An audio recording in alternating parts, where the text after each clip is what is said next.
Kuzda tug'ilgan ayollar atirlari. Kuzning iliq, yorqin bo'yoqlari hayotiy quvvat bilan to'yingandek tasavvur uyg'otadi. Kuzda tug'ilgan ayollar g'ayratli, o'ziga ishongan va qat'iyatlidirlar. Ajoyib kuz kunlari quvnoq hislarni qo'zg'aydi. Go'yoki hayotning go'zal tomonlari ochib yuborilgandek xush kayfiyat uyg'onadi.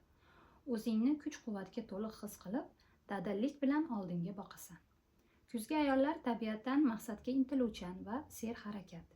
Ular o'zlariga mos ranglar kabi jo'shqin. Mo'ljallagan ishlaridan qaytarish mushkul. Ular tabiatning kuzgi xazonlar bo'yoqlari ta'siri ostida bo'ladilar. Bunday ayollar atrofdagilarga ba'zan dovyurak ko'rinadilar. Qishda tug'ilgan ayollarga nisbatan bashang bo'lmasalar-da, tashriflari bilan davraga fayz kiritadilar.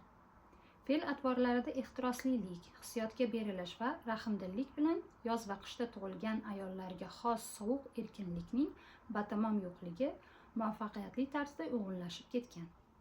Aksariyat kuzgi ayollar tashkilotchilik qobiliyatlari tufayli shuhrat qozonadilar.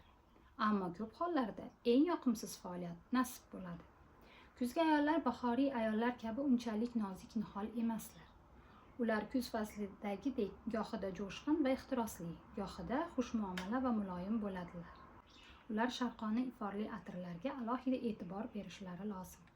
Bunday atirlar og'ir, achchiq, bashang, hissiyotli, o'tkir, dabdabali va shahvoniy hisoblanadi. Ularning tarkibida ko'pincha chinnigul, zanjabil yoki kashnich mavjud. Bundan tashqari smola, limon va apelsin yog'i, patchouli va mirra hidlari qo'shiladi.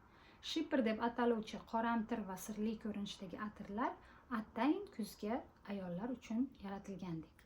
Yozgi va bahoriy ayollarga qaraganda kuzgi ayollarning atirlari to'q rangli, to'yingan iforli, o'tkir, hashamdor.